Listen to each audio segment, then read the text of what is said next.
Um homem lutou com todas as suas forças para colocar o nome da sua família no trono da Inglaterra. Tudo isso em meio a uma guerra sangrenta entre duas casas rivais. Esse homem em questão era Henrique Tudor, que saiu do exílio sem nada, conquistou um monte de aliados pelo caminho e conseguiu derrubar o rei daquela época, se tornando então ele mesmo o rei e ele mesmo o primeiro Tudor a usar uma coroa. Nesse episódio então eu vou te contar tudo sobre Henrique Tudor, mas mais especificamente Henrique VII. Eu vou te contar como ele chegou ao poder, os desafios que ele teve que enfrentar para manter assim a sua dinastia de pé e o porquê dele ter sido um rei tão importante para a Inglaterra. E no final, como de costume aqui no Passaporte pro Crime, eu vou te falar o que você pode visitar na Inglaterra, tanto para aprender mais sobre o Henrique Tudor, quanto para aprender também sobre um outro acontecimento bem importante aqui para esse episódio, que ficou conhecido como a Guerra das Rosas. E é exatamente com o Henrique VII que eu dou início a essa minissérie dos Tudors. No caso, vocês gostaram tanto da minissérie dos Borgia que eu precisei trazer outra minissérie aqui.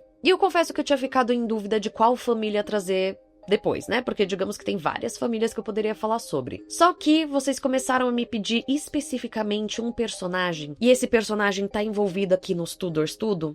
E aí foi quando eu entendi que era um sinal divino pra eu trazer os Tudors aqui pro podcast. PS, né? Eu tô falando personagem no masculino, mas pode ser que seja uma personagem que vocês estavam me pedindo bastante. Enfim, só sei que eu não tinha como não falar dessa família e essa minissérie tá demais. Eu espero de coração que vocês gostem. Já fica aqui o meu agradecimento a todo mundo que pediu mais minisséries. Fico muito feliz que vocês tenham gostado. E antes de pular pra esse episódio, se você curte o Passaporte pro Crime, por favor, considere apoiar a gente. Na descrição desse episódio aqui tem vários links de como você pode fazer isso. Então tem Apoia-se, tem Orelo, tem Patreon e dentro desses sites tem diferentes planos de apoio. Cada um num valor e cada um que te dá algo em troca. Essa frase ficou horrorosa, mas acho que tá dando pra entender, né? Então assim, dependendo do plano que você escolher, você pode ter acesso a episódios exclusivos para apoiadores, você pode ter acesso a grupo no WhatsApp, você pode ter acesso a newsletter e um monte de outras coisas. Então se você se interessou, é só acessar um dos links que tá aqui na descrição e ver se de repente, né, você quer dar uma apoiada aqui no Passaporte pro Crime. Aproveito pra deixar meu enormíssimo agradecimento aos apoiadores. E chega de enrolação e bora pro episódio. Eu sou a Andressa Esfer e esse é o Passaporte pro Crime, um podcast que vai te trazer histórias de crimes, suspense e aquelas histórias meio macabras de várias partes do mundo. Alguns desses lugares eu conheci, outros eu espero conhecer em breve. Henry ou Henrique Tudor nasceu em 28 de janeiro de 1457 no castelo de Pembroke, no país de Gales. Ele era filho de Edmund Tudor, meio-irmão do rei inglês da época, que era o Henrique VI, e a sua mãe era Margaret Beaufort, e ele era o único filho desse casal. A sua mãe tinha só 14 anos quando teve o Henrique, e o seu pai faleceu 3 meses antes do seu nascimento. Isso fez com que o tio do Henrique, um cara chamado Jasper Tudor, assumisse os cuidados tanto do Henrique quanto da sua mãe. E aqui, gente, para esse episódio eu já preciso abrir o contexto histórico, já preciso trazer o contexto histórico, porque o nosso personagem principal tava assim, muito inserido nele. No caso, eu tô falando aqui da famosíssima Guerra das Rosas, que foi um conflito entre duas casas pelo trono inglês e que começou a acontecer assim, um pouquinho antes do nascimento do nosso personagem principal. Em resumo aqui, gente, teve um rei, um cara lá, chamado Edward III. Esse rei, ele morreu, mas ele deixou uma penca de filhos pra lutar pelo trono depois da morte dele. A questão é que assim, o filho mais velho dele, que seria o herdeiro de tudo, ele morreu antes do pai. Só que ele teve um filho antes disso, eu sei, tá confuso pra caramba, mas basicamente assim, o neto do Edward III seria o herdeiro de tudo, porque o filho dele morreu, entendeu? Beleza? Esse neto, então, foi quem realmente virou rei. No caso, ele foi coroado como Ricardo II aos 10 anos de idade. E ele governou a Inglaterra por 22 anos. A questão é que, durante o seu reinado, ele fez várias besteiras, principalmente porque ele era muito jovem e ele era muito influenciável. Então, a população não estava feliz com aquela situação toda. Foi quando, então, um cara de uma dinastia chamada Lancaster deu um golpe ali, tirou o rei do trono e tomou o poder. Só que a questão é que esse golpe, ele abriu, assim, margem para rolar várias outras disputas pelo poder nas épocas seguintes. E aí um certo tempo se passou, com os Lancasters ainda no poder, eles foram, dominaram ali e foram passando o trono de geração em geração, até que a gente chega em uma época em que tinha um rei que, pra facilitar a vida, e vocês vão perceber que isso vai se repetir muito nesse episódio, se chamava Henrique, só que no caso aqui eu tô falando do Henrique VI. O Henrique VI, no caso, sim, era o tio do nosso personagem principal. Pois bem, esse rei, o Henrique VI, ele era considerado fraco e louco por uma série de motivos. Dentre esses motivos estavam o fato de que a Inglaterra perdeu a Guerra dos 100 Anos contra a França quando ele estava no poder, e o fato de que ele realmente sofria de alguma questão mental, como esquizofrenia ou depressão. Esses motivos e alguns outros fizeram com que a nobreza inglesa da época ficasse assim realmente muito descontente com ele e quisesse ele fora de cena. Foi quando então um cara chamado Ricardo, o Duque de York, foi indicado como Lorde Protetor do país. E ele de fato governou o país por algum tempo, enquanto o rei da época estava assim meio impossibilitado de cumprir com o cargo. Só que quando o rei se recuperou e quis retomar ali o poder, retomar os trabalhos, voltar da licença médica dele, digamos que o Ricardo não quis devolver o poder não. E aí, meus amores, que começa a famosíssima Guerra das Rosas, que nada mais era do que uma disputa pelo trono inglês entre duas famílias, os Lancasters e os York. Lembrando aqui que o Henrique VI era Lancaster, né? Então ele representava essa casa, e o Ricardo era Duque de York. Logo, ele era Yorkiano, não sei como que fala. E só uma curiosidade aqui, o nome dessa guerra se dá porque os Lancaster tinham como símbolo uma rosa vermelha, enquanto os York tinham uma rosa branca. Por isso, então, Guerra das Rosas. E aí, trazendo então de volta ao nosso personagem principal, a questão é que ele nasce, então, exatamente no meio desse auê todo e nasce como sendo um Lancaster. Aqui, gente, eu vou tentar te explicar o porquê que Henrique Tudor era também um Lancaster. E talvez fique um pouquinho confuso, porque essa parte, tipo, de árvore genealógica dessas famílias, tudo é bem confusa. Mas vê se você me acompanha. O nosso Henrique, o Henrique Tudor, ele era Lancaster por parte da sua mãe apenas. Isso porque, simplificando muito, a mãe dela era filha, neta, enfim, sei lá, ela era de uma linhagem Lancaster e ela era uma Lancaster legítima. Pois bem, o pai do Henrique Tudor, do nosso personagem principal, e o rei da Inglaterra, eles eram meio-irmãos. Eles tinham a mesma mãe, mas eles tinham pais diferentes. O pai do Henrique VI era um Lancaster, enquanto o pai do nosso personagem principal, ele era um Tudor. O que significa, então, que o nosso personagem, o nosso Henrique Tudor, ele era Tudor também, por parte de pai. Enfim, gente, de novo, só quis trazer isso porque eu imaginei que pudesse surgir essa dúvida em vocês, assim como surgiu em mim quando eu estava pesquisando esse episódio. Mas caso não tenha sido o seu caso, caso você nem tivesse reparado nisso, a única coisa que eu preciso que você guarde é que Henrique Tudor, o nosso personagem principal, ele era Lancaster por parte de mãe e ele tava metido ali no meio dos Lancaster tudo. E aí, gente, assim, logo de cara, os York, eles já causaram bastante na vida do nosso personagem principal. Isso porque o pai do Henrique, o Edmund, ele foi capturado pelos York e ele foi mantido prisioneiro.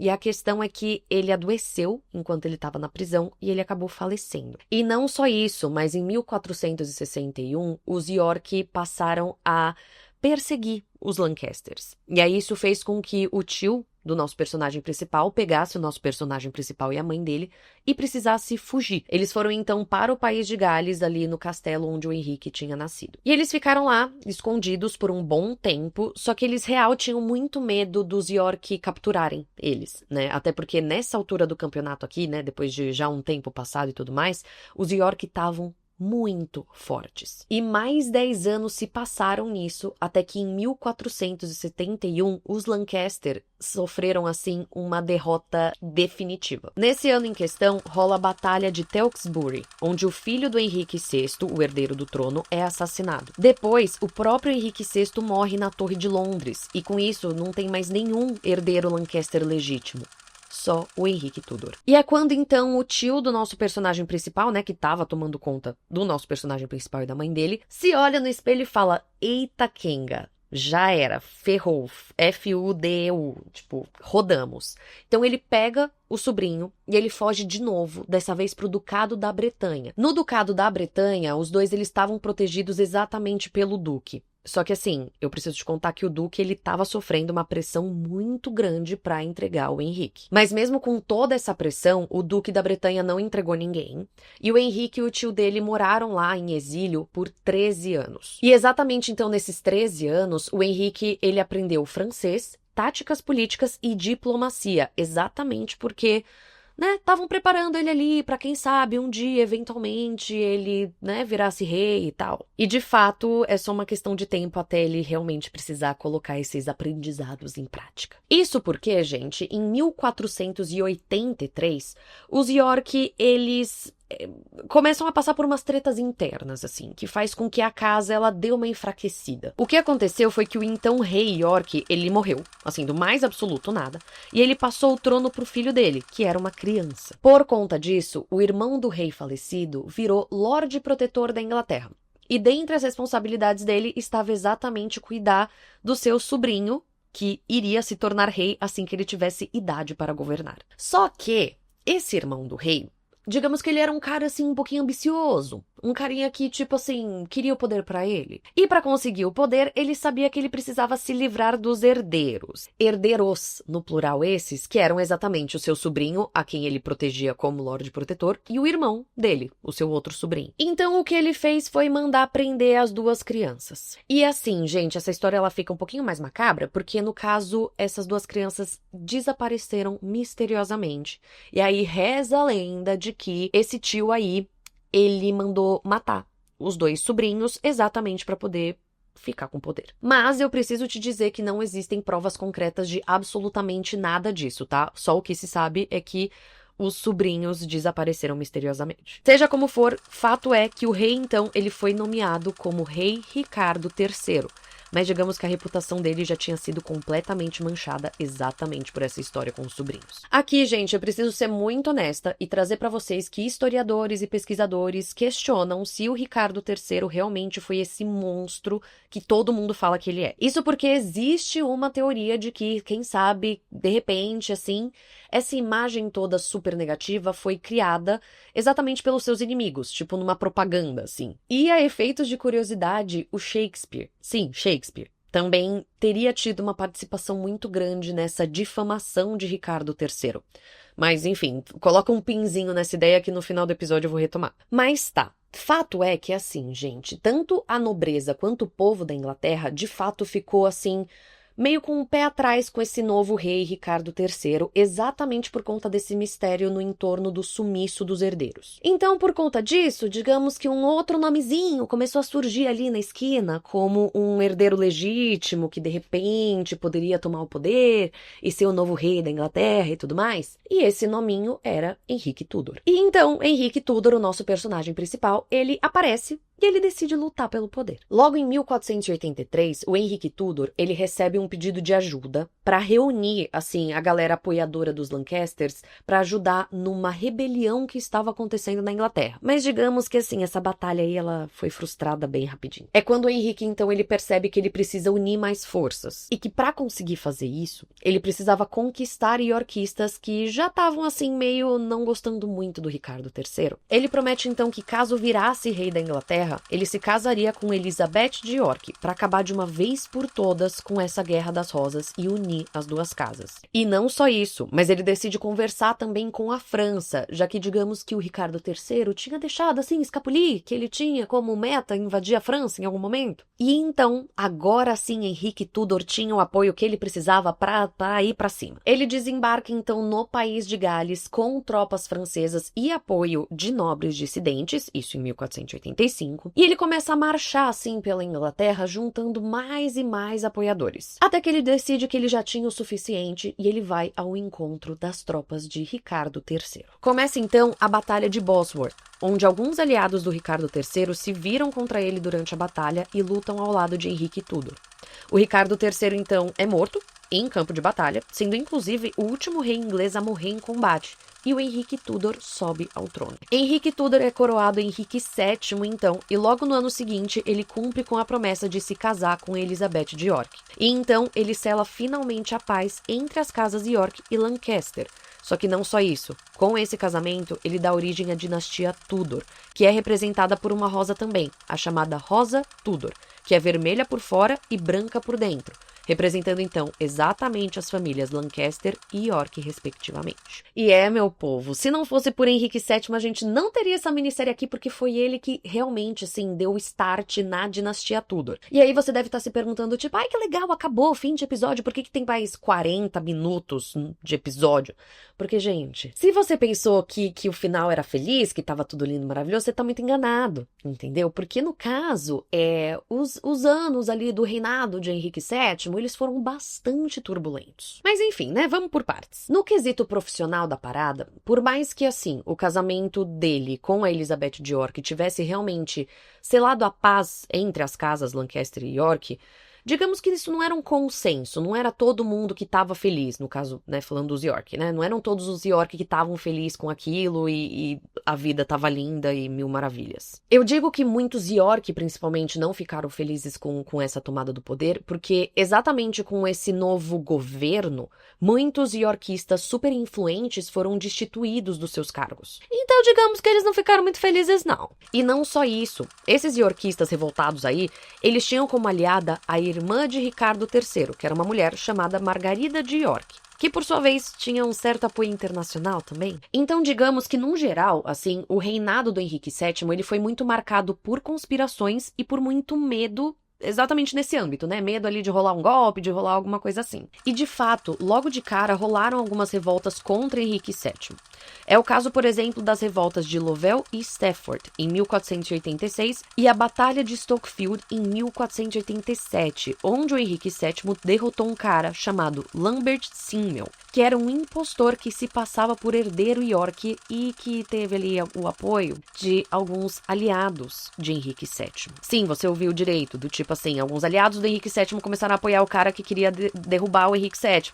Então isso fez com que o Henrique VII começasse a duvidar da lealdade de algumas tropas reais. Em outras palavras aqui, gente, esse comecinho do reinado do Henrique VII, ele meio que já ditou como seria todo o seu reinado num geral. Quer dizer, ele sempre ia estar olhando por cima do ombro. Ele sempre ia estar suspeitando que, né, alguém pudesse fazer alguma coisa ali pra derrubar ele, coisas do tipo. E nisso foi só realmente uma questão de tempo até o Henrique ficar completamente paranoico e começar a tomar algumas atitudes pra provar que os seus apoiadores eram leais. Só que essas atitudes, por sua vez, não foram muito populares e não foram muito, assim, a galera não gostou muito. Do tipo, ele criou uma rede de espionagem e de informantes para ficar monitorando nobres e apoiadores dele para garantir que ninguém ali era um traidor. Mas tá, enquanto tudo isso estava rolando na vida profissional do Henrique, a gente tem que falar que também a vida pessoal dele estava ali caminhando e tinham várias coisas acontecendo. Quer dizer, né, como eu comentei, o Henrique, ele tinha casado com a Elizabeth de York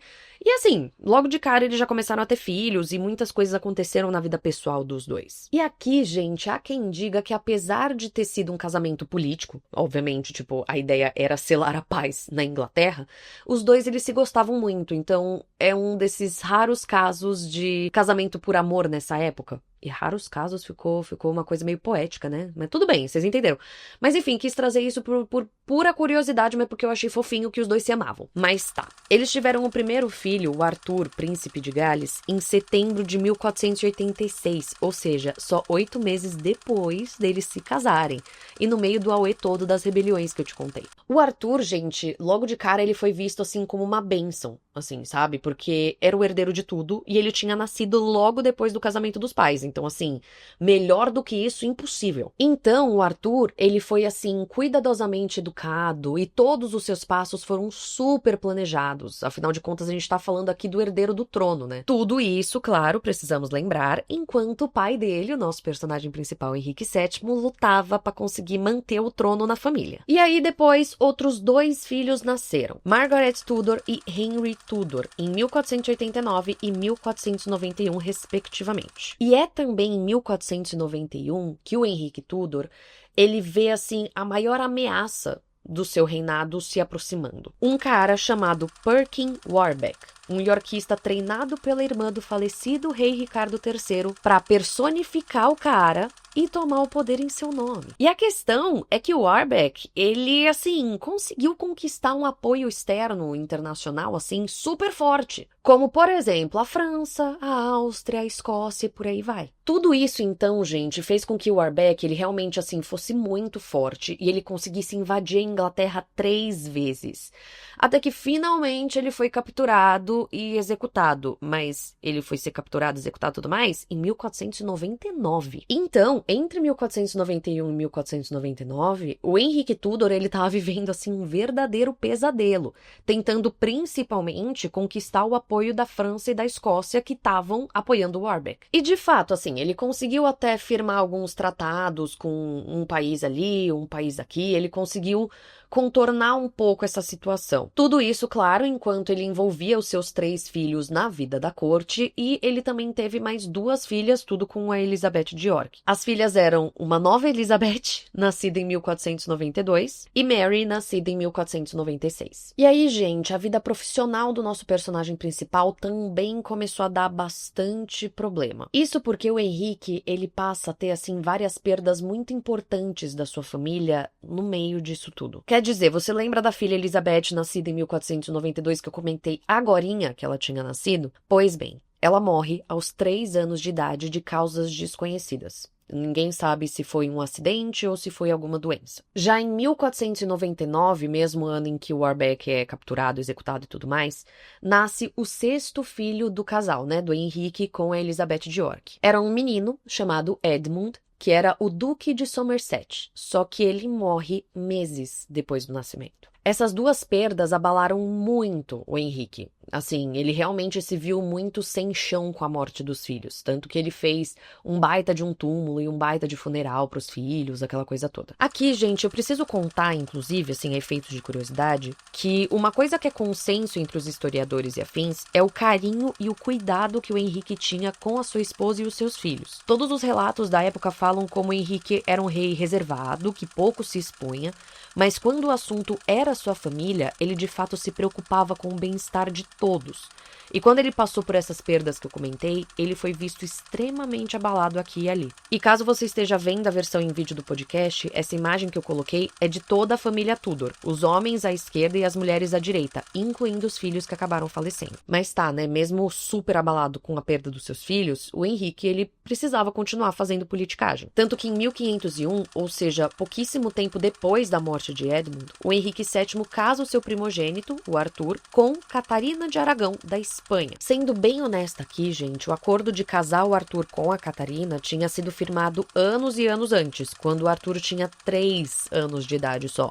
Só que foi em 1501 que o casamento de fato aconteceu. E esse casamento, gente, ele foi muito importante tanto para a Inglaterra quanto para a Espanha, mas nesse episódio aqui eu vou trazer só a visão da Inglaterra. Para a Inglaterra, então, esse casamento significava um selo, assim, de aprovação internacional da recém-criada dinastia Tudor. Mas não só isso, significava ter ali a Espanha como uma enormíssima aliada em casos de rebeliões internas, por exemplo. Mas mais importante do que tudo isso, mentira, eu não sei se é mais importante do que o selo de aprovação. Mas enfim, eu vou continuar na minha linha porque senão a frase vai ficar estranha. Mas mais importante do que tudo isso, ter a Espanha como aliado significava ter a Espanha como aliado contra a França, que tanto a Inglaterra quanto a Espanha não eram muito fãs. A gente precisa lembrar aqui, gente, que Inglaterra e França não se davam. E assim, por mais que eles tivessem assinado um tratado aqui e ali, uma coisa meio assim, digamos que não era muito confiável. Então a Inglaterra precisava do apoio da Espanha exatamente para ter uma frente forte contra a França. Até porque a Espanha nessa época era o único país europeu forte o suficiente para peitar a França assim de maneira duradoura. E cá entre nós aqui, a Espanha também precisava muito da Inglaterra exatamente para bater de frente contra a França, porque a Espanha também não era fã da França. Mas tá, feito então essa enorme aliança super importante para os 2 países e tudo mais, rola o casamento. Em 1501, Arthur e Catarina se casam, Arthur com 15 anos, Catarina com 16, mas também tem lugares que falam que ela tinha 15.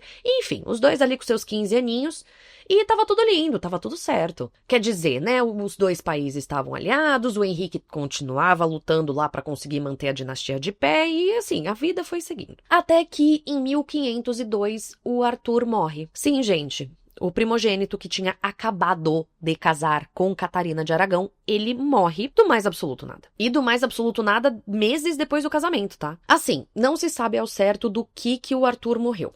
A grande suspeita é que ele morreu de uma doença chamada sweating sickness, ou febre sudorífica inglesa. Essa doença ela era causada por um vírus e ela era muito fatal nessa época. E ela era conhecida exatamente por causar muito suor, tipo, o paciente suava muito, exatamente porque ele tinha febres, assim, muito intensas e ele também tinha muitos tremores. Enfim, essa doença, ela foi bem conhecida nessa época, assim, e ela causava uns picos, tipo, umas epidemias, que tinha muita gente que pegava, e realmente ela era muito fatal, e ela acabou desaparecendo depois no século XVI. Mas assim, eu preciso te trazer que existem outras teorias que questionam do que o Arthur morreu, e aí falam de influenza, falam de tuberculose, e falam até de câncer de testículo, mas assim, não existem provas disso, tá? A causa oficial da morte dele, do que é registrado daquela época, é essa doença que eu comentei. Enfim, gente, seja como for, o fato é que realmente o Arthur, ele tinha ficado muito doente antes de morrer, só que foi muito rápido. Entre ele ficar doente e ele morrer, assim, foi uma coisa muito rápida, muito repentina e muito, assim, forte, né? Muito... Fugiu a palavra que eu queria, mas muito... intensa, não era essa palavra que eu queria. Mas tá, o grande ponto aqui é que o Henrique, ele ficou, assim, muito abalado com a notícia da morte do seu filho. Exatamente por somar tudo, né? Quer dizer, ele já tinha perdido outros filhos, já tinha sido um baque muito grande nele, agora ele perdeu mais um filho.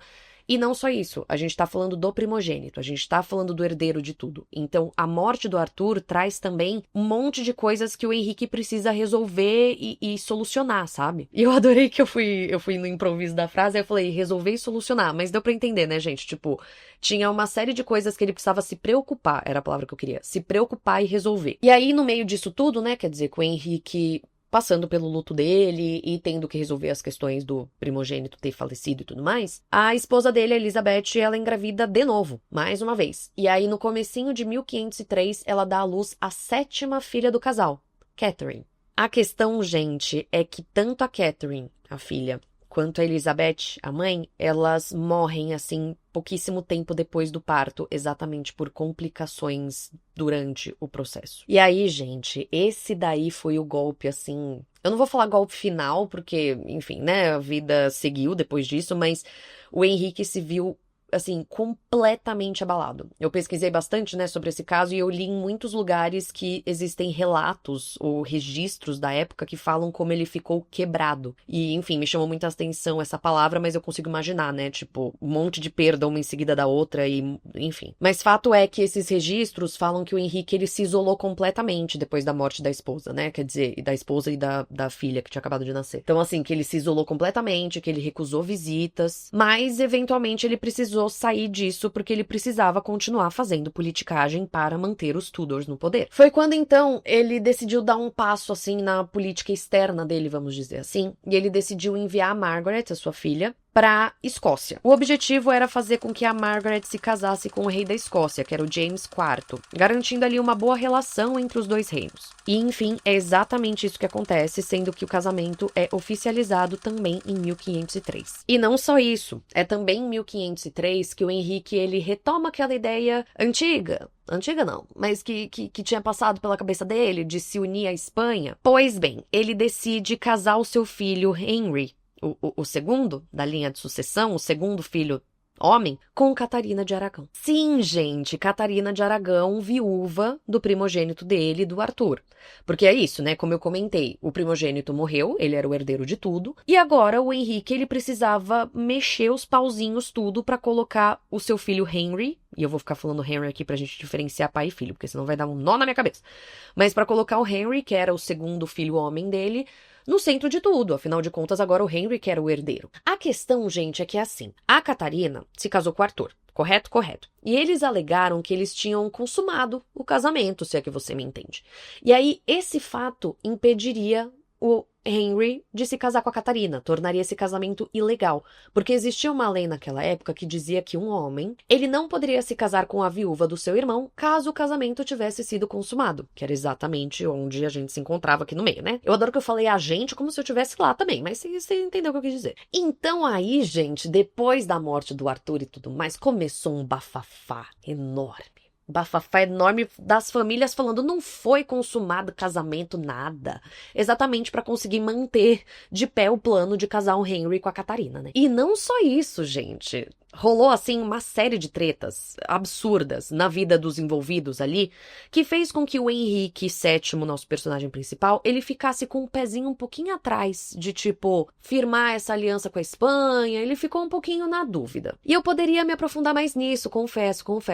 Só que digamos que vai ser assunto para um outro episódio, vamos dizer assim. Mas tá, gente, de volta aqui ao Henrique VII. A questão é que, assim, ele foi vivendo a sua vida entre trancos e barrancos, tentando casar os seus filhos, querendo, né, realmente legitimar a dinastia Tudor e crescer, né, com a dinastia Tudor. Aqui eu até preciso te dizer que ele mesmo, Henrique, pensou em se casar de novo, exatamente nesses planos de aumentar a dinastia e tudo mais, mas os planos nunca saíram do papel. E, inclusive, uma curiosidade muito curiosa, porque realmente essa família tem coisa, né, enfim, é que o Henrique VII não tinha nenhuma amante, assim, conhecida. Eu sei que isso pode parecer estranho pra gente, mas é porque vai ter um outro episódio que vocês vão ver que ter amantes era uma coisa bem comum, assim. Então, enfim, o Henrique VII, ele não tinha amantes, nenhuma amante conhecida, assim. E realmente ele não se casou de novo, o que era muito incomum naquela época. E reza a lenda também que depois de todos esses baques que ele sofreu, o Henrique VII virou um rei mais cauteloso, centralizando ainda mais o poder nele. Mas, em contrapartida, a riqueza do reino de fato cresceu, o sistema burocrático se fortaleceu e finalmente a dinastia dos Tudors se sentiu assim segura no poder. Quer dizer, não sem antes ter que enfrentar um cara que tentou derrubar o Henrique VII. Mas, assim, não vou entrar em detalhes aqui. Digamos que esse cara era, tipo, o último que faltava, vamos dizer assim. Então, em paz, finalmente, ou relativamente, né, gente? Porque, querendo ou não, essa galera nunca tem paz. É aquela paz relativa, do tipo, tá um pouquinho melhor do que tava antes.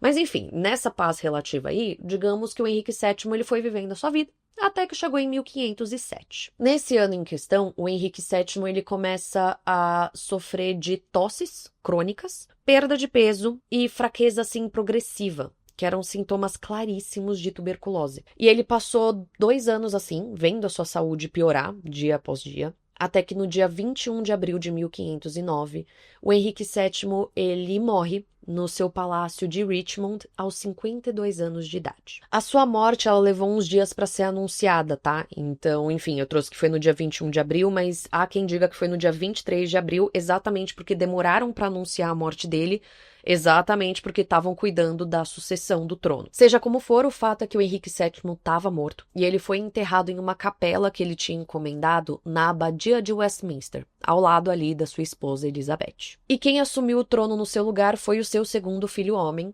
que ficou conhecido como Henrique VIII, que também ficou conhecido por umas tretas religiosas e por muitas esposas.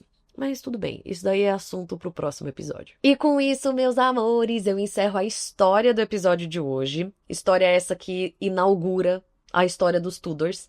E foi muito curioso porque eu fiquei pensando por onde que eu começava a história dos Tudors. E aí eu achei que fez todo sentido trazer o Henrique VII exatamente porque é ele que começa com tudo, né? Mas enfim, me contem nos comentários o que vocês acharam, se vocês curtiram ver Henrique VII por aqui, se vocês curtiram saber que vem aí essa minissérie dos Tudors, o que vocês estão esperando para os próximos episódios, quais personagens vocês acham que vão aparecer por aqui. E eu aproveito para deixar um pequeno spoiler, tá? Essa minissérie vai ter 5 episódios, cada episódio falando de uma figura da família Tudor. Então, enfim, dei essa dica, agora vocês adivinham aí, deixem nos comentários que 5 personagens vocês acham que eu vou trazer para esse podcast. Mas tá, vamos falar então de dicas de viagem, por favor? Vamos falar sobre o que você pode visitar na Inglaterra para aprender mais sobre o Henrique VII e sobre todo esse período que ele viveu. Aqui, gente, eu só preciso te adiantar que pode ser que algumas dicas de viagem se repitam ao longo dessa minissérie, tá? Mas porque, afinal de contas, a gente tá falando de uma família, e aí, para trazer coisas específicas de cada familiar, às vezes pode ser um pouquinho difícil. Mas eu vou tentar o meu melhor. Vocês sabem que eu tento muito e eu vou tentar o meu melhor para trazer dicas exclusivas para cada episódio. Então, gente, no caso do Henrique VII, eu quero focar na Guerra das Rosas. E aí eu vou acabar falando um pouco também sobre o Ricardo III, tá? Porque, querendo ou não, ele tá envolvido nisso tudo. E, gente, o Ricardo III também é uma figura interessante, viu? É uma figura polêmica. Pior que ele seria um ótimo personagem para esse podcast, né? Enfim, ideias. Mas tá. O primeiro lugar que eu gostaria de trazer aqui, meus amores, é o Bosworth Battlefield Heritage Center. E, gente do céu, que inglês horroroso. Mas eu vou deixar na descrição, tá, do episódio, todos os lugares, todas as dicas. Então vocês não precisam confiar no seu entendimento do meu inglês, não. Mas tá, esse lugar, ele fica em Leicestershire. Jesus, não sei falar o nome desse lugar. Leicestershire. Acho que assim faz mais sentido. Leicestershire, que eu tô chutando que se pronuncia assim, fica umas 2 horas e 40 de Londres, tá, gente? E peço perdão, porque eu adoraria trazer coisas só em Londres, mas esse lugar é tão legal que vocês vão entender por que eu precisei trazer aqui. Mas só por curiosidade, outras 2 cidades que ficam perto dessa cidade, Leicestershire, whatever, como se pronuncia isso daí, são Birmingham e Leicester. Enfim, gente, sei lá. Tá tudo na descrição do episódio também, tá tudo bem, vocês vão entender. Mas, enfim, são 2 cidades que ficam mais perto, caso você, de repente, vá fazer uma viagem ali pela Inglaterra e fale do tipo, posso ficar em várias cidades? De repente pode ser mais interessante. Mas, pois bem, gente, o porquê que eu estou trazendo esse lugar? Porque o Bosworth Battlefield Heritage Center nada mais é do que o lugar aonde aconteceu a Batalha de Bosworth, que foi onde o Ricardo III morreu e o Henrique VII virou o Henrique VII. Então foi ali, nesse lugarzinho que agora dá pra você visitar, que começou a dinastia Tudor, gente. Tá, e aí assim, esse lugar, ele é de fato um parque gigantesco, que foi onde aconteceu a batalha mesmo, mas tem locais de exibição e afins. E aí, já falando sobre a parte do museu, ele de fato é um prato cheio para nós passaporters. Gente, uma ouvinte usou passaporters num comentário aqui no podcast, eu amei tanto. Então, enfim, nós passaporters. Enfim, ele é um prato cheio, porque, pelo que eu vi, são 9 espaços, assim, que contam toda a história que eu contei aqui. Então, eles falam da Guerra das Rosas, da vida do Henrique VII e do Ricardo III, até chegarem ali na treta no campo de batalha lá. Parece que tem uma sala só pra falar sobre os preparos pra batalha, então quem eram os soldados, como eles se organizavam, roupas e tudo mais.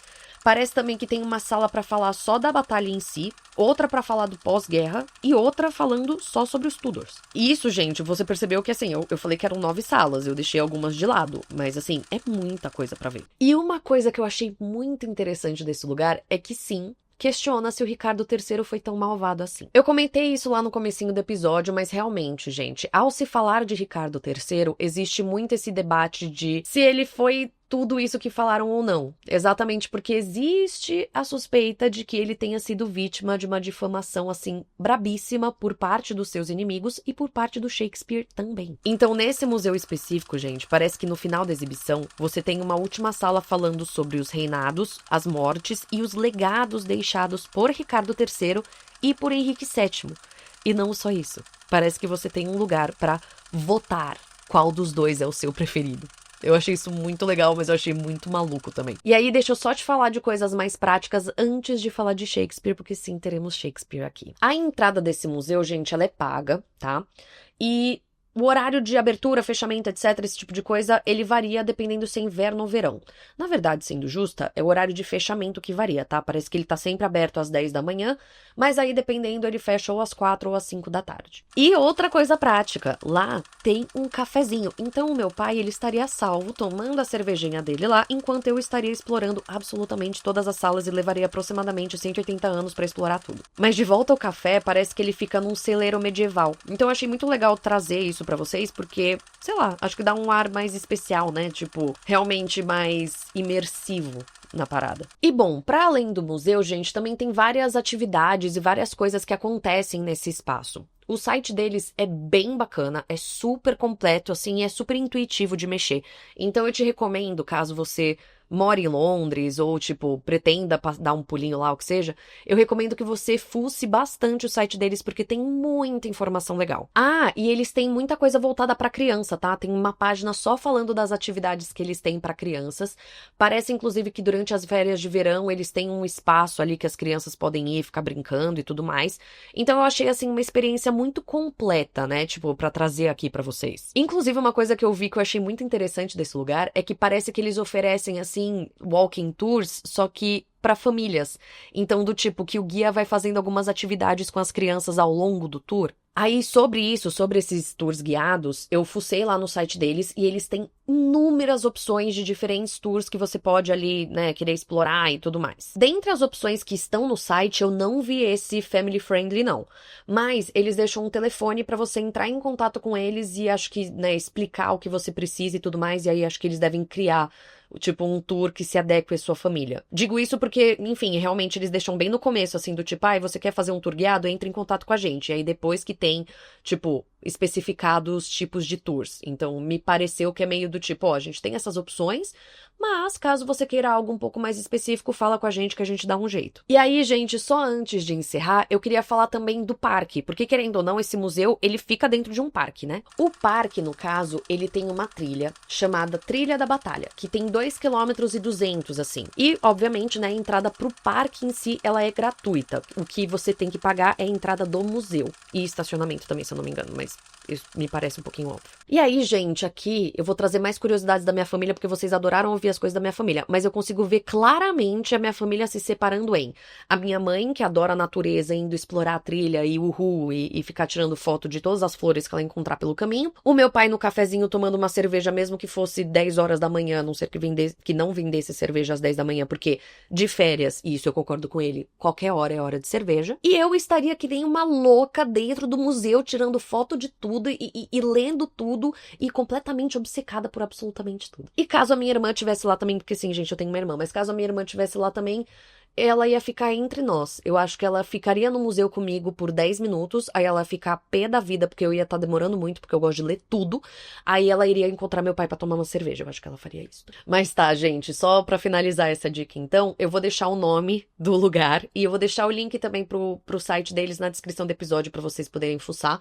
Não é publi, mas eu realmente fiquei muito animada, eu espero muito poder conhecer esse lugar um dia, porque parece ser muito legal. Bom, agora indo para a minha segunda dica, gente, eu queria muito trazer o Shakespeare aqui, porque o Shakespeare, ele tem uma peça chamada Ricardo III, ou Richard III, chique. E eu vi que seria possível assistir essa peça no Shakespeare Globe, que é o teatro, né, ali do Shakespeare, em Londres. Mas assim, pelo site deles eu não vi isso na programação. De qualquer forma, eu quis trazer essa dica porque eu não sei quando você tá ouvindo esse episódio, ou quando você vai pra Londres. E aí pode ser que essa peça entre em cartaz, ou de repente pode ser que você mora em algum lugar que tenha essa peça em cartaz por algum motivo, e você nunca parou pra pensar assim, sobre o que era essa peça, você não conhecia, e aí eu tô te trazendo conhecimento, curiosidades. A peça, na verdade, gente, se chama A Tragédia de Ricardo III, que é abreviada para Ricardo III, ou Richard III, e ela gira em torno exatamente do Ricardo III, falando ali sobre a ascensão e a queda dele. A questão, gente, é que essa peça foi importantíssima nisso que eu falei da difamação dele, suposta difamação,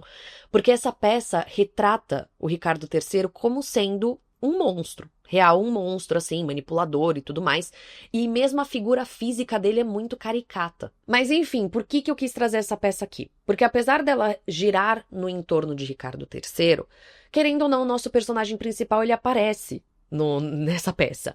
E não só isso, é uma peça que te ajuda a entender todo esse contexto que eu trouxe pra vocês nesse episódio. E outro motivo pelo qual eu quis trazer essa peça aqui foi por conta da minha tia Marta, que vocês já estão acostumados também de me ouvir falando sobre ela, porque ela escuta todos os meus episódios, ela comenta tudo, ela que é a pessoa por trás de Lucrécia Borgia, do episódio de Lucrécia Borgia, enfim, vocês já estão acostumados com ela. Pois bem, um belo dia, quando eu estava conversando com a minha tia e falando sobre o episódio do Henrique VII, porque a minha tia tem todos os spoilers, ela lembrou na hora da peça do Ricardo III. Ela assistiu, sei lá quando, e ela lembrou muito bem com todos os detalhes dessa peça. Em outras palavras, aqui essa peça marcou muito ela e tudo que ela lembrava sobre esse período que eu trouxe nesse episódio e tudo mais, e sobre o Henrique VII, veio por conta dessa peça. Então eu trago essa dica aqui, porque às vezes não é uma experiência individual, né? Pode ser que mais alguém aí já tenha assistido a essa peça e agora, de repente, esteja ligando os pontos de que aquela peça falava sobre Henrique VII e companhia. Ou pode ser que alguém queira fazer o caminho inverso, né? Do tipo, me ouviu falando sobre a peça, me ouviu contando toda essa história e agora quer assistir a peça. Então, enfim, eu achei legal de trazer. E por fim, gente, como última dica aqui desse episódio, que já tá gigantesco,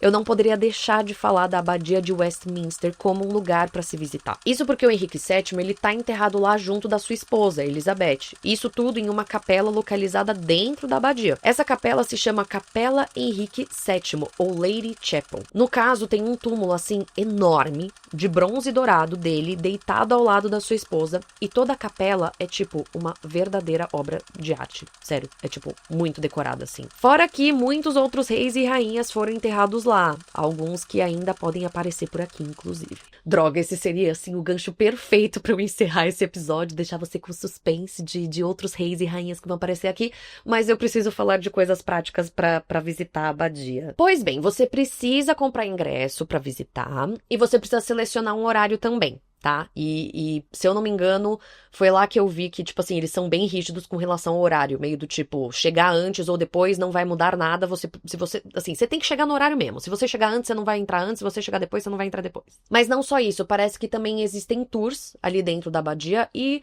num geral, assim, eu achei o site deles bem intuitivo, então eu não tenho nenhuma red flag aqui, nem nada do gênero, assim, se te interessa visitar, é só fuxicar ali o site deles que tem todas as informações bonitinho. A única coisa, na verdade, se for pra levantar uma red flag, é o valor do ingresso. Porque assim, gente, eu achei bem caro. Mas eu acho que é tipo aquela coisa, tipo, ir pra Barcelona e não visitar a Sagrada Família, sabe? A entrada da Sagrada Família também é cara pra cacete. Ops, desculpa, palavrão. Mas tudo bem, já somos íntimos. Enfim, é cara.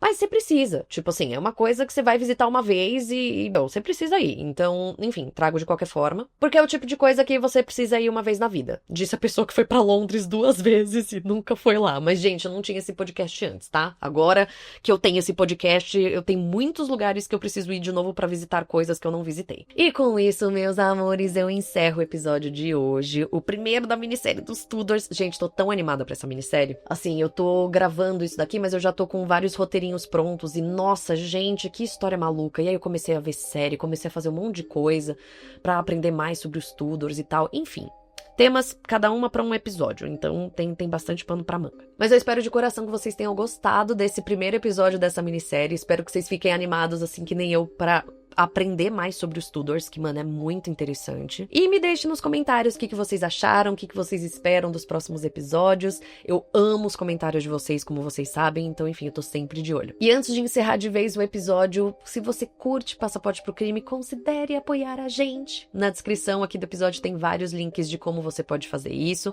E existem diferentes planos de apoio, cada um com uma recompensa. Então, se você gostaria de ouvir os episódios extras que a gente tá lançando todo mês, ou gostaria de ter acesso à newsletter com dicas de séries, filmes, documentários e tudo que eu uso como pesquisa para os episódios, ou também dicas dos ouvintes, eu também coloco lá as dicas dos ouvintes. Enfim, é outra coisa que eu também estou oferecendo. E a gente tem também um grupo no WhatsApp exclusivo para apoiadores, que a gente conversa, que eu mando ali alguns desabafos, algumas coisas. É um espaço bem legal, uma troca bem legal. Enfim, acabei perdendo a linha dessa frase, mas tudo isso para dizer que se você curtir alguma dessas coisas que eu comentei, na descrição do episódio você pode checar como você pode ter acesso a tudo isso. É só clicar em algum dos links. Fica aqui meu enorme agradecimento aos já apoiadores, meu enorme beijo também. E não esquece, né, de mandar esse episódio ou esse podcast pra quem você acha que vai curtir. Eu tenho certeza que você conhece aquela pessoinha que mora em Londres, ou que vai pra Londres, ou que gosta dos Tudors, ou o que seja. E, enfim, se você puder mandar esse episódio pra ele ou pra ela, eu vou ficar extremamente feliz. E é isso, gente. Chega de enrolação. Um beijo e até semana que vem, que no caso eu não vou te levar pra alguma outra parte do mundo, mas sim eu vou te apresentar um outro membro dessa família.